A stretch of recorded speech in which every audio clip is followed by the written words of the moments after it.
Welcome to our U.S. Briefing Show, folks.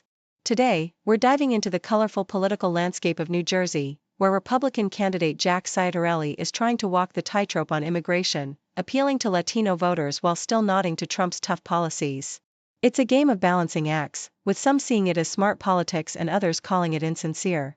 Plus, in Kentucky, President Trump is making waves again by endorsing Ed Gallrein to challenge incumbent Congressman Thomas Massie, sparking a fiery showdown within the GOP. Next up, we're looking at how Trump's crackdown on immigration is hitting the U.S. economy hard. Immigrant workers like Maria are losing jobs, and industries like farming and healthcare are feeling the pinch. Economists warn that these policies could slow down job growth and hike up costs, putting our economic future at risk. It's a tricky situation, with the government ramping up enforcement while businesses scramble to fill vital roles. And finally, a story from Texas, where student Chrislyn Massey's dream trip to China faces political hurdles. Despite rising tensions and restrictions, she's gone to great lengths to make her educational exchange happen, highlighting the ongoing tug-of-war between fostering international understanding and national security concerns. It's a testament to the resilience of those passionate about cultural exchange in a tense political climate. Please continue to tune in for more details. From Associated Press, in the race for New Jersey Governor, Jack Ciattarelli, a Republican with a history of supporting Trump's policies, is carefully navigating the complex terrain of immigration politics. During a Spanish-speaking town hall, he assured young Mexican immigrants that those without criminal records wouldn't face deportation, signaling a softer stance aimed at Latino voters.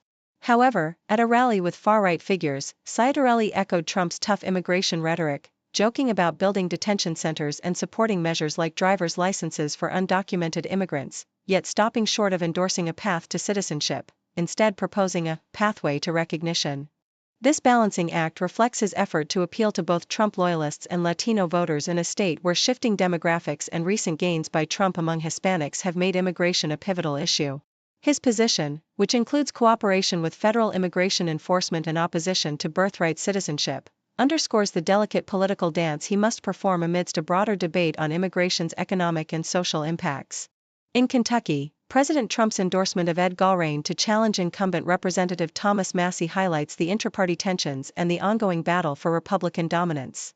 Trump, criticizing Massie as a weak and pathetic rhino, openly supports Gallrein, a former Navy SEAL and Shelby County resident, urging him to run against the libertarian-leaning congressman. Despite Massie's strong base and recent efforts to expose issues like Jeffrey Epstein's investigation files, Trump's backing signifies a concerted effort to oust a congressman who has occasionally opposed Trump's policies, such as voting against certain military actions and immigration initiatives.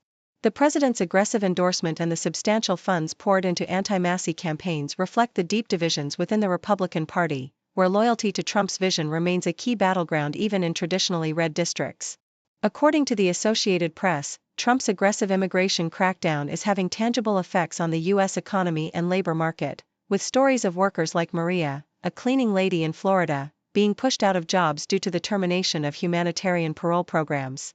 The administration's focus on deportations and increased enforcement, backed by legislation allocating billions to immigration agencies, is causing labor shortages across sectors like agriculture and healthcare, threatening to slow economic growth and inflate costs. Economists warn that the removal of immigrant workers, who perform essential, often low-wage jobs, could lead to negative growth, reduced innovation, and higher consumer prices. Meanwhile, Trump's recent move to dramatically increase visa fees, especially for high-skilled H-1B visas, signals a shift toward making the U.S. less welcoming for global talent, prompting some skilled workers to consider relocating abroad. These policies, combined with enforcement actions like raids on foreign workers, reveal a stark tension. While Trump champions American workers' interests, his policies risk undermining the vital contributions of immigrants to the economy's vitality and innovation.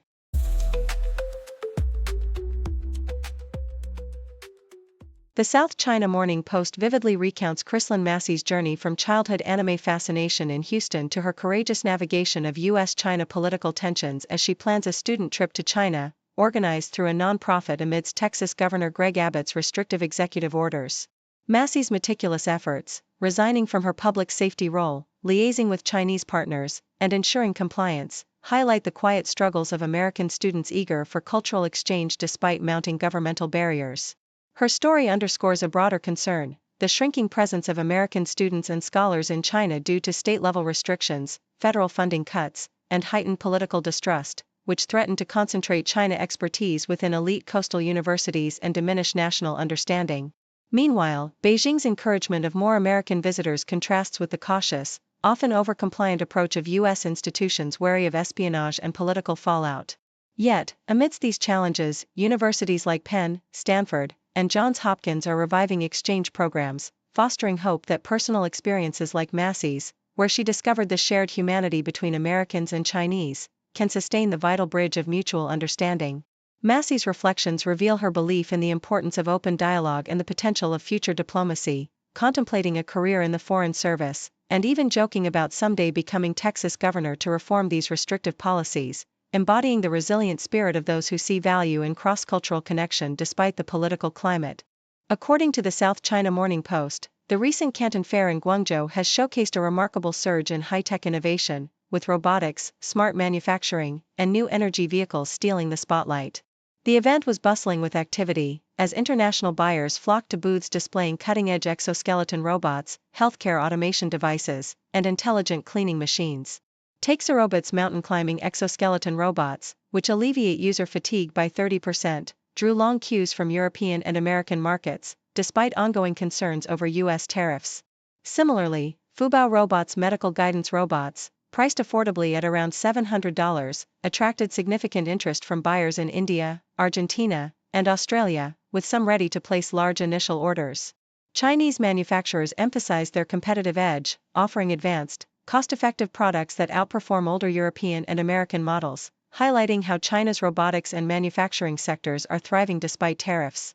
The fair also revealed a shift in U.S. market dynamics, where local distributors mark up Chinese-made cleaning robots, making tariffs less impactful, and American buyers expressed confidence in Chinese delivery robots, seeing vast potential for deployment across U.S. buildings. The Associated Press reports that the ongoing federal government shutdown in the United States has reached a critical juncture, threatening to become the longest in history. Nearly 2.3 million civilian employees face furloughs or partial work, with some being temporarily furloughed without pay, while active duty service members have been temporarily spared from missed paychecks through Pentagon reallocations. The shutdown, which began on October 1, has also led to significant economic repercussions, including the closure of national parks, Smithsonian museums, and other federal facilities, causing a ripple effect across industries such as travel, real estate, and small business lending. Air traffic controllers are experiencing shortages, resulting in flight delays nationwide. Politically, the deadlock persists, with both parties blaming each other, and the White House planning to reduce federal workforce numbers drastically, despite legal challenges to such actions.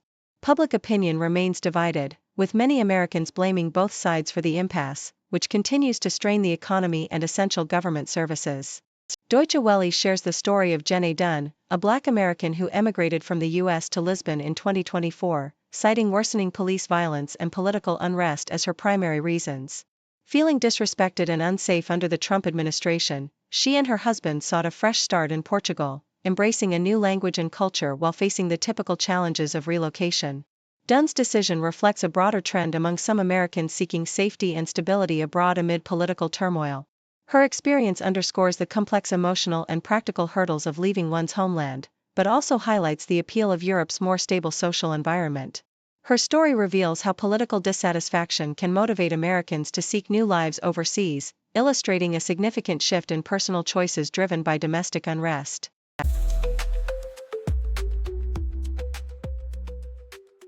Thank you for tuning in.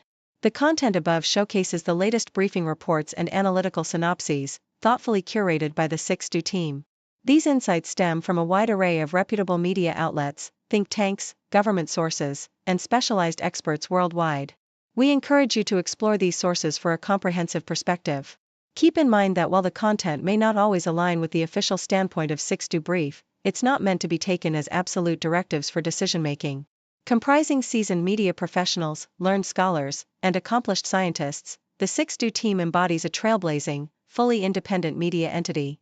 To customize 6Do Brief to meet your professional needs, you have the option to subscribe to a diverse array of briefings on our website, 6dobrief.com. Regardless of your location, you can conveniently receive 6Do Brief via email. Stocks to rise and sometimes shiver. Economy goes up and down. In this game, we wear the crown.